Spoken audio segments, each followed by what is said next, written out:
여러분 안녕하십니까? 금요일 아침 뉴스투데이 경남 시작합니다. 먼저 오늘의 주요 뉴스입니다.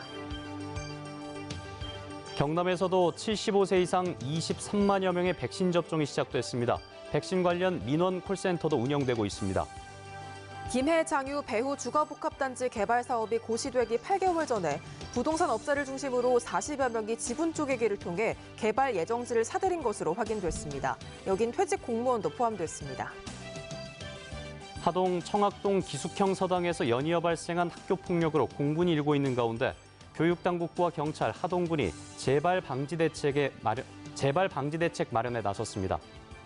코로나19 여파로 재활용 쓰레기가 급격히 늘어나 이를 선별하는 노동자들이 고통을 호소하고 있습니다.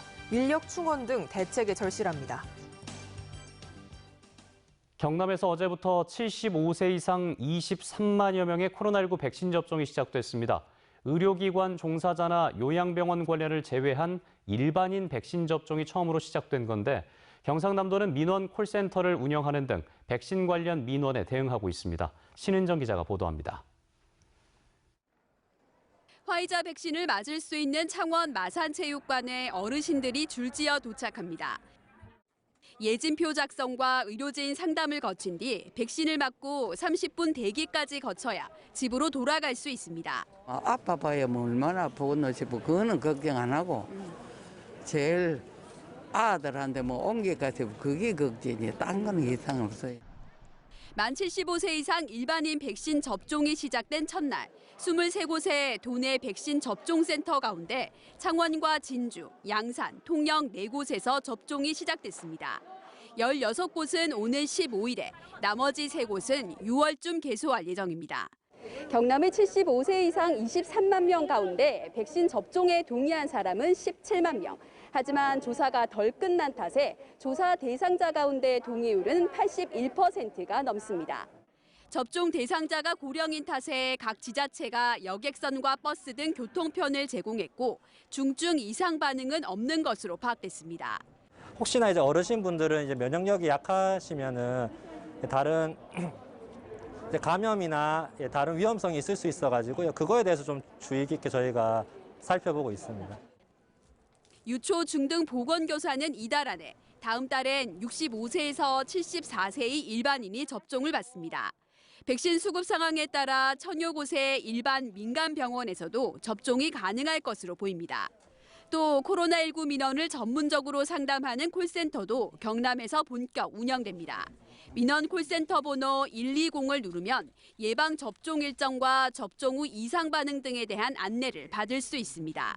MBC 뉴스 신은정입니다. 김해 한 도시개발 사업을 두고 부동산 투기 정황이 확인돼 경찰이 수사 중인데요. 저희 취재진이 사업을 추적해 보니까 사업 고시 8개월 전에 부동산 업자를 중심으로 40여 명이 사업 예정지를 지분 쪼개기를 통해서 사들인 것으로 확인됐습니다. 이 가운데에는 퇴직 공무원도 있었습니다. 이재경 기자가 취재했습니다. 2년 뒤면 상업시설과 단독주택들이 들어설 장유 배후 주거복합단지 개발사업 구역입니다. 이 사업 계획이 공식 발표된 건 2018년 1월. 그런데 계획이 발표되기 8개월 전 44명이 이 구역의 6필지를 사들였습니다. 14,290평 규모로 매입 금액은 65억 원. 44명이 공동 명의로 지분을 나눠 샀습니다. 취재진이 이들을 추적한 결과 지역의 부동산 업자 A씨를 중심으로 토지 매입이 이뤄진 걸로 확인됐습니다.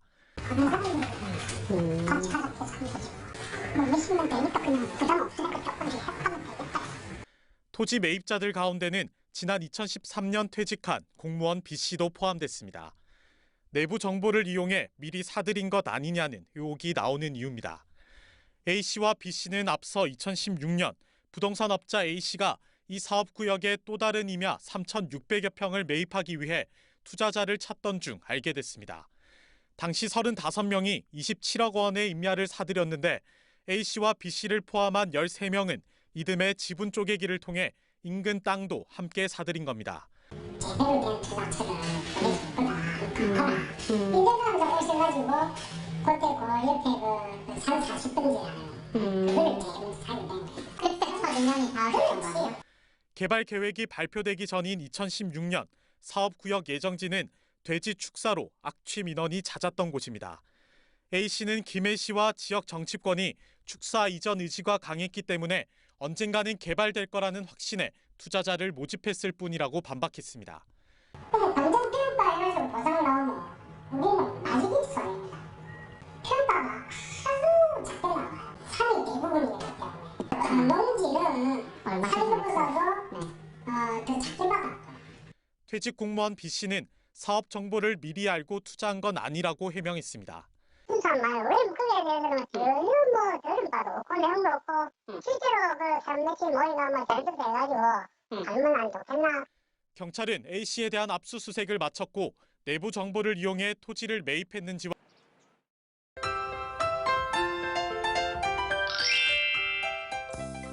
오늘 대체로 흐린 날씨 속에 따스함이 감돌겠습니다. 아침 공기의 쌀쌀함도 많이 누그러졌는데요. 창원의 현재 기온 11도, 진주는 9도를 보이면서 어제 같은 시각보다 3, 4도가량 올랐고요. 낮 기온은 20도 이상을 보이겠습니다. 낮 기온이 10도 안팎으로 오르면서 큰 일교차에는 유의가 필요하겠습니다. 포근한 날씨 속에 주말 동안 봄비가 한껏 내리겠습니다. 이 비는 내일 오전에 경남 서부 지역부터 시작해 오후에는 전 지역으로 확대될 것으로 보이는데요. 예상되는 강수량은 경남 남해안 지역이 최고 60mm가량으로 봄비치고는 꽤 많은 양이 내릴 것으로 보이고요. 이 비는 일요일 오후까지 이어지면서 건조하고 메마른 대기를 달래줄 것으로 보입니다. 남해상에서 현재 비구름대가 다가오면서 내일 새벽까지 남해안 지역을 중심으로 빗방울이 산발적으로 떨어지는 곳이 있겠습니다. 원활한 대기 확산으로 미세먼지 농도는 보통 수준 보이겠습니다. 자세한 지역별 날씨 살펴보겠습니다. 밀양의 현재 기온 10도, 함안은 9도에서 시작하고 있고요. 낮에는 밀양 20도, 양산 20도, 거제 18도까지 오르겠습니다. 서부 지역 보시면 거창 7도, 산청 8도에서 시작합니다. 낮에는 거창 19도, 사천은 21도까지 오르면서 포근하겠습니다. 바다의 물결은 최고 4m까지 매우 높게 일겠습니다. 대부분 해상에는 풍랑특보가 발효 중인 가운데 이 특보는 오늘 오전 중에는 해제될 것으로 보입니다. 주말에 비가 지나고 나면 대체로 맑은 날씨가 쭉 이어지겠습니다. 날씨 정보였습니다. 요즘 고성군에선 옛 공설운동장의 활용 방안을 두고 갑론을박이 뜨겁습니다. 고성군은 이곳에 어린이 도서관과 녹지공원을 조성하려고 하는데 일각에선 체육시설이나 문화예술회관을 건립해야 한다는 등 다양한 의견이 나오고 있습니다. 서윤식 기자입니다. 고성읍 한가운데에 자리한 옛 공설운동장. 벚꽃나무 운동장이라 불리며 주민들의 추억이 담긴 곳이지만 종합운동장 신설과 함께 20여 년째 방치돼 있습니다. 고성군은 이곳에 어린이 도서관과 주차장 건립을 추진하고 있습니다. 전체 18,000여 제곱미터의 더 대부분은 녹지 공원이 들어설 예정입니다. 그동안 방치되어 온 이 공간을 공원 그리고 어린이 도서관 그리고 주거지 주차장을 건립하여 국민들 모두가 행복할 수 있는 그런 힐링하는 곳으로. 지난해 정부 생활 SOC 공모 사업에 선정돼 국비 36억 원을 확보하면서 사업 추진에도 탄력이 붙었습니다. 고성군의 사업 추진에 대해 지역사회에선 다양한 여론이 형성되고 있습니다. 일각에선 다른 활용 방안을 제안하고 나섰습니다. 고성군의 공식 SNS입니다. 도서관 건립을 두고 갑론을박이 뜨겁습니다. 지역의 도서관은 충분히 갖췄다며 체육시설로 활용하자는 주장. 한편으론 수십 년 수건인 문화예술회관 건립을 제안하고 있습니다. 인근에 작은 면에도 작은 도서관들이 있어요. 문화예술회관을 건립하면 어린이부터 어른까지 모든 문화를 거기서 즐길 수 있고 또 마음의 어떤 풍요도 누릴 수 있기 때문에 예술회관 건립에 대해 고성군은 부정적입니다. KTX 역세권으로 이전을 검토 중인 새 군청사가 예술회관 기능을 갖춘 복합문화공간이라는 점을 내세우고 있습니다. 예술회관을 따로 지으려면 모두 군비로 충당해야 하고 사업 변경에 따른 국비 반납도 부담입니다. 아이들이 행복한 기적의 도서관, 도심 속 주민들의 힐링 공간을 기대하는 고성군은 조만간 주민공청회를 열어 지역민의 다양한 의견을 수렴하기로 했습니다. MBC 뉴스 선식입니다. 코로나19 여파로 재활용 쓰레기가 급격하게 늘어나고 있죠. 이렇게 물량이 줄어들지 않다 보니 선별 노동자들이 고통을 호소하고 있는데요. 대책이 절실해 보입니다. 이들의 이야기를 서창호 기자가 들어봤습니다. 재활용 쓰레기가 가장 많이 들어오는 오후 2시. 경남 창원의 한 재활용 선별장입니다. 지게차가 분주히 움직이며 쓰레기를 옮깁니다. 미처 처리하지 못한 재활용 쓰레기들이 10m 높이의 천장에 닿을 만큼 쌓여져 있는데요. 이렇게 많은 물량을 처리해야 하다 보니 선별장 노동자들의 고충이 이만저만이 아닙니다. 이곳에서 10년 가까이 일하고 있는 최경혜 씨. 하루 8시간씩 같은 일을 반복해온 탓에 손목과 팔꿈치 어디 성한 곳이 없습니다. 파스를 붙이는 건 기본이고 요즘 들어선 진통제를 먹지 않으면 잠들기도 어려운 상황. 집에 가면 이렇게 어깨, 팔꿈치 관절들이 막 쑤셔요. 욱신욱신 거리니까 잠자리에 누우면 이게 금방 잠을 들 수가 없어요. 10년 전에 비해 재활용 쓰레기 양은 47% 정도 늘었지만 작업 인원은 그대로입니다. 노동자들이 지자체의 인력 충원을 지속적으로 요구하는 이유입니다. 인원 충원도 쉽지 않은 상황에서 늘어나는 반입 물량과 근로자들의 잇따른 대사로 운영과 관리에 많은 어려움이 있습니다. 더욱 참기 힘든 건 무분별하게 버려진 쓰레기와 마주할 때입니다. 어느 정도 깨끗하게 들어가야 되지. 때문에 재활용률은 절반이 채 되지 않고 온갖 쓰레기에 몸을 다치기 일쑤입니다. 쓰레기가 너무 지저분하게 돌았어. 민결 바늘에도 찔리고, 묘지에도 찔리고. 코로나19 발생 이후 크게 늘어난 재활용 쓰레기. 열악한 근무 환경에 노출된 노동자들의 고통도 커지고 있습니다. MBC 뉴스 서창호입니다.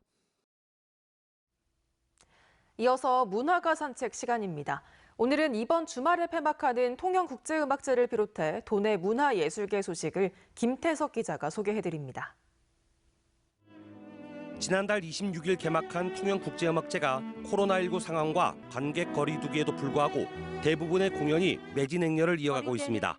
개막 공연의 유튜브 실시간 중계를 500여 명이 시청한 것을 비롯해 안방에서도 질 높은 클래식 공연을 감상할 수 있는 점이 호평을 받고 있습니다. 음악제는 모레 통영 페스티벌 오케스트라의 공연을 끝으로 막을 내립니다. 김해에서 활동하는 가야 오페라단이 오늘 저녁 김해 서부문화센터에서 신춘 음악회를 엽니다. 인생을 노래하다라는 주제로 가야 심포니 오케스트라가 연주를 하고 소프라노 성정하와 남성 성악팀 헤븐싱어즈의 노래를 선보입니다. 거창 출신의 서양 화가 이상남 화백의 화력 60년 기념 기획전이 오는 10일까지 거창 문화센터에서 열립니다. 1961년 문교부 주최 국선에 입선한 뒤 60년 동안 미술계에 족적을 남긴 이화백의 수채화, 유화, 추상화 60여 점이 전시됩니다. 밀양문화재단이 주최하는 올해의 추천 작가 조망전이 오는 11일까지 매일 저녁 밀양 달빛 쌈지공원과 아북산 자연마당 일대에서 열립니다. 전시회는 무료로 박경석, 서진희, 손영민 작가의 작품이 전시됩니다. MBC 뉴스 김태석입니다. 투데이 경남 순서입니다. 창녕 달창저수지 주변 관광자원화 사업 주민설명회가 오늘 오전 창녕군 성산면 행정복지센터에서 열립니다. 농촌협약을 위한 농촌마을 공동체대학 2기가 오늘 오후 함안군 종합사회복지관에서 운영됩니다. 김해시 사회적 공동체위원회 회의가 오늘 오후 김해시 사회적 공동체 지원센터에서 진행됩니다. 안전 취약지역 주민을 위한 가로등 지원 사업 업무 협약식이 오늘 오후 사천시청 열린 민원실에서 진행됩니다. 밀양 행복학교 개관식이 오늘 오후 밀양시 구 청학서점에서 개최됩니다. 4월 7일 재보궐선거의 사전투표가 오늘과 내일 이틀 동안 도내 6개 선거구의 28개 사전투표소에서 실시됩니다. 투표 시간은 오전 6시부터 오후 6시까지며 선거인은 별도의 신고 없이 신분증을 갖고 가면 재보궐선거 실시 지역의 사전투표소 어디에서나 투표할 수 있습니다. 경남선거관리위원회는 유권자가 안심하고 투표할 수 있도록 투표 마감 후 모든 사전투표소에서 방역을 실시한다고 밝혔습니다. 경남 환경운동연합과 지리산 산악열차 반대대책위원회 등 14개 지역 환경단체가 어제 도청 서부청사 앞에서 기자회견을 열고 경상남도가 나서서 하동 알프스 프로젝트를 중단시킬 것을 촉구했습니다. 이들은 경상남도는 하동군과 알프스 프로젝트를 함께 추진한 공범으로서 김경수 도지사는 하동군이 모노레일을 위해 추진하고 있는 군 관리계획 승인을 거부하고 모노레일 사업에 투입될 22억 원의 도비 지원을 중단하라고 주장했습니다. 코로나19 확산 방지에 따른 5인 이상 사적 모임 금지를 위반한 하동군 수와 공무원들에게 징계가 요청됐습니다. 경상남도 감사위원회는 하동군 수를 비롯한 4, 5급 간부 공무원과 수행 공무원 등 17명에 대해 공직기강 해이와 사회적 거리두기 위반으로 경고와 경징계 조치를 하동군에 요청했다고 밝혔습니다.